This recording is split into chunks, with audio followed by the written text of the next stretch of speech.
फहद भाई, वो अनम बाजी सो रही हैं। दरअसल सुबह से उनके सर में बहुत दर्द है, उन्होंने दवाई खाई है। ठीक है, मैं समझ गया। चले, वो सोकर उठे तो उन्हें बता दिया कि मैं उनसे मिलने आया था। जी, लेकिन आप आए ना अंदर। वैसे बेगम साहिबा तो घर पर नहीं है। दरअसल उनकी जो दोस्त हैं उन्होंने उनको बुलाया था लंच पर, तो वो वहाँ गई हैं। नहीं, मुझे भी कुछ इंपॉर्टेंट काम है, मैं फिर आऊँगा।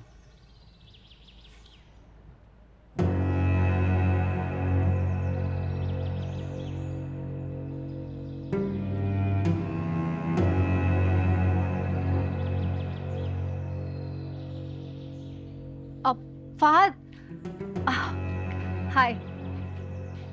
हेलो। आप कब आए मुझे पता ही नहीं चला। जी, मैं बस अभी आया था, अनम से मिलने आया था। है रे, अनम से मिलने आए होंगे, मुझसे मिलने तो नहीं आएंगे ना आप? मैं चलता हूँ। अरे क्या हुआ? अनम से मिलने का इरादा बदल लिया आपने? उससे मिले बगैर ही जा रहे हैं? उसके सर में दर्द है, वो सो रही है।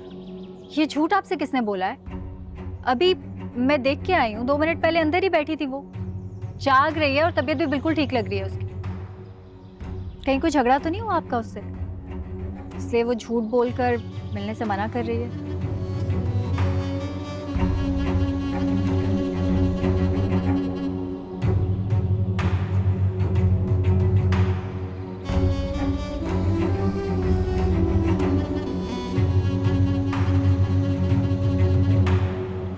अनम बाजी ने फहद भाई से मुलाकात ही नहीं की, बल्कि मुझसे झूठ बुलवाया और उनको घर से भेज दिया। अनम, अनम इधर आना बेटा। जी मामा। अनम बेटा, तुम क्या चाहती हो आखिर? क्या बात है? क्या किया अनम ने मॉम? क्या किया अनम ने? अपने हाथों से अपनी जिंदगी खराब कर रही है ना? मैंने आखिर ऐसा किया क्या है? मुझसे पूछ रही हो? फहद आया था और तुम उससे मिली नहीं, क्यों? आपको किसने बताया कि फहद आया था? जाहिर है बुशरा ने बताया, जिससे तुमने झूठ बुलवाया। बेटा कितनी बुरी बात है। I wish I had been home. तुमसे एक छोटी सी बात अपने पेट में नहीं रखेगी, जाओ यहाँ से। उस बेचारी को क्यों डांट रही हो? गलती तो तुम्हारी है, तुमने गलत किया है बेटा। अगर फहद को पता चल गया तो he'll be heartbroken। नहीं मॉम, उसे क्यों बुरा फील होगा? उसे तो यही लग रहा होगा ना कि मैं सो रही थी। और अगर सच पता चल गया तो उसका तो दिल टूट जाएगा ना। ये तुम क्या कर रही हो? अनम, मेरे ख्याल से अब ये तमाशा खत्म हो जाना चाहिए। मुझे भी ऐसा ही लगता है कि जो तुमने फहद के साथ किया, इट्स वेरी ह्यूमिलेटिंग। वो तुम्हारा शौहर बनने वाला है और हर इंसान की एक सेल्फ रिस्पेक्ट होती है, उसका ख्याल रखना चाहिए। ओके? मैं यहाँ शादी की तारीख पक्की करने के लिए सोच रही हूँ और यहाँ पे कुछ और ही मामला चल रहा है। बेटा क्या करेंगे हम?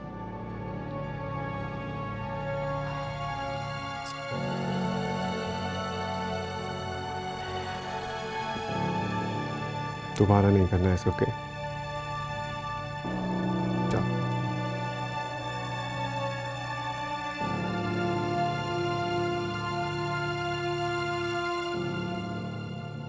सचल, सचल, अरे बाहर चलो। क्या बेटी ना एक दूसरे के बाल नोच रही हैं, चलो। अरे आप चिल करें, इधर बैठे। मैं जानती हूँ अनम की क्लास हो रही है, क्योंकि नवाबजादी ने फहद से मिलने से ही मना कर दिया। और अभी तो उनको ये नहीं पता कि मैं फहद को जाके पहले ही सब सच बता आई। ये अच्छा काम किया तुमने। फहद, वैसे ये फहद लड़का जो है ना, ये हमारे काम आ सकता है।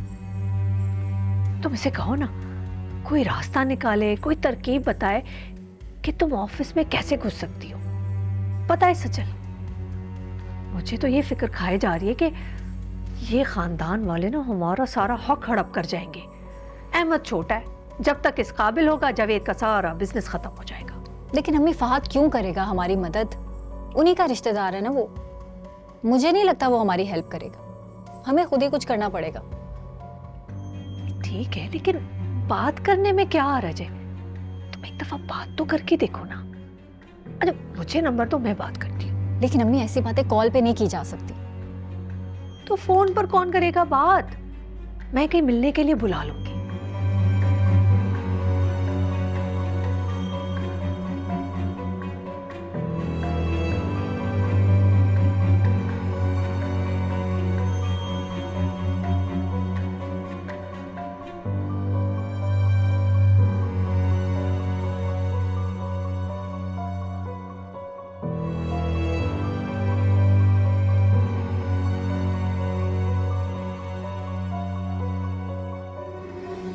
अस्सलाम वालेकुम। वालेकुम सलाम। जी फरमाइए। आप बैठे ना।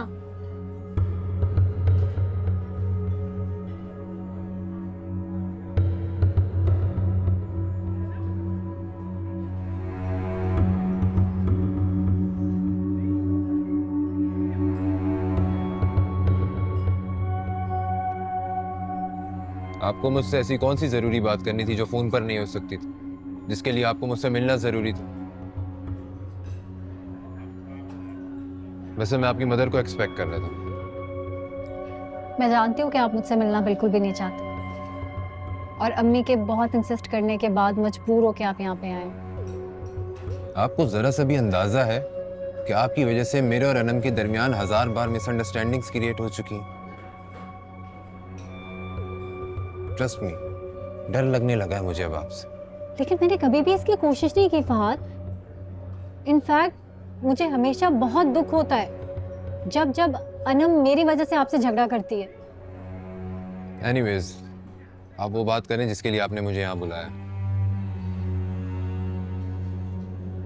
फहद, आपको पता है ना कि अम्मी के और अहमद के बाबा के बिजनेस में उतने ही शेयर्स हैं जितने इन सब के हैं।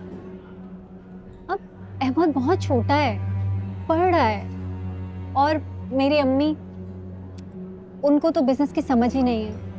अब ये दोनों चाहते हैं कि मुझे अपनी जगह नॉमिनेट कर दे ताकि एटलीस्ट मैं ऑफिस जा पाऊँ, लेकिन नवीद ऐसा होने ही नहीं दे रहा। वो लिसन, मुझे ना इन सब चीजों में ड्रैग करने की जरूरत नहीं है, अंडरस्टैंड? ऑलरेडी मेरे और अनम के दरमियान ये सब कुछ सिर्फ इसलिए हुआ है क्योंकि मैंने तुम्हारी मामूली सी साइड ली थी।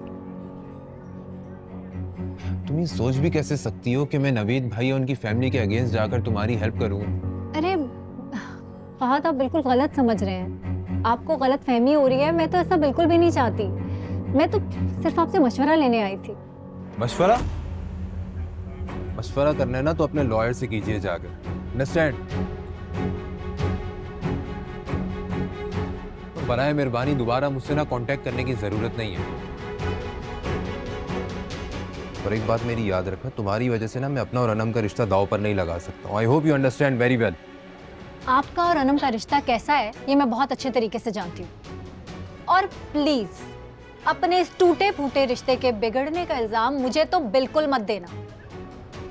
मैंने तो कभी उसको तुमसे सीधे मुंह बात तक करते नहीं देखा। तुम्हें जब भी देखा है उसकी मिन्नतें करते, उसको मनाते, या फिर बिला वजह में शर्मिंदा होते ही देखा है। तो तुम्हें क्या प्रॉब्लम है?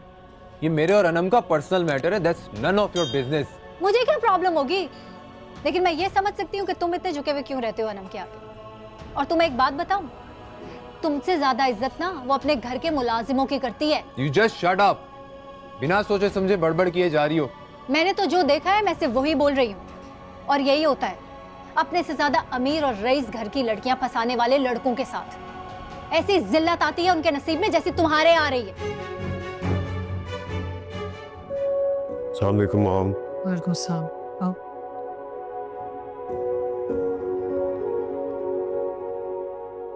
क्या बात है? Is everything all right? No, खैरियत है?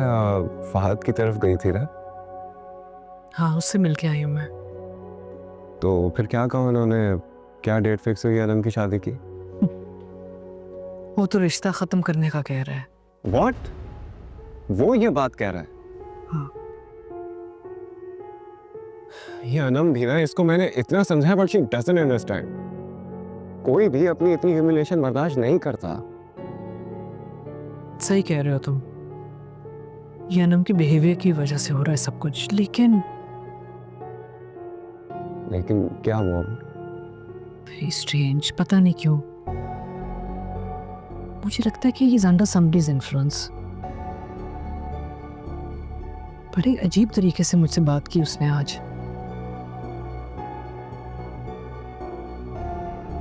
मुझे कुछ I find it all very odd. Don't know why. तो आपका मतलब है कि उसकी मॉम करवा रही है सब? शायद, लेकिन मॉम, क्या हुआ? आप मिली फहद से? क्या कहा उसने? Did you make him realise कि वो कितना परेशान कर रहा है मुझे? डू यू रियलाइज कि तुम उसको कितना तंग कर रही हो बेटा? मैं? हाँ तो मैंने तुम्हें कितना समझाया था, ऐसे थोड़ी चलेगा। अगर अभी से इतने मसले मसाइल हैं तो आगे जाके कॉम्प्लिकेशंस और बढ़ जाएंगे ना बेटा। मॉम ठीक कह रही है ना, शादी के बाद वैसे ही बहुत सारे इश्यूज होते रहते हैं। It's not a fairy tale, you have to understand it. I think you should give it a second thought. सोच लो तुम क्या कर रही हो और क्या करना चाह रही हो। व्हाट? आप लोग कहना क्या चाह रहे हैं?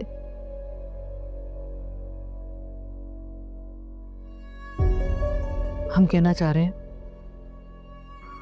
कि ये जिदपन और बचपना छोड़ दो। अब ऐसे नहीं चल सकता बेटा। या तो इस रिश्ते को पूरी तरह निभाओ, वरना बेहतर होगा कि तुम दोनों अलग अलग रास्तों पर निकल जाओ। मैं फहद से अगर मिन्नतें करके तुम्हारी शादी करवा भी दूँ ना, तो व्हाट इज टू से कि आगे जाके तुम किसी के इन्फ्लुएंस में आके इंटिमिडेट ना हो जाओ बेटा। Mom, just look at me. आप मुझे ये कह रही हैं कि मैं फहद से अपने रास्ते अलग कर लूं?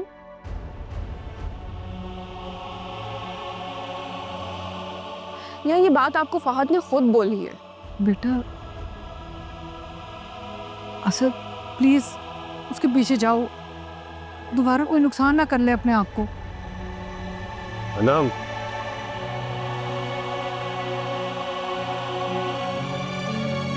इतना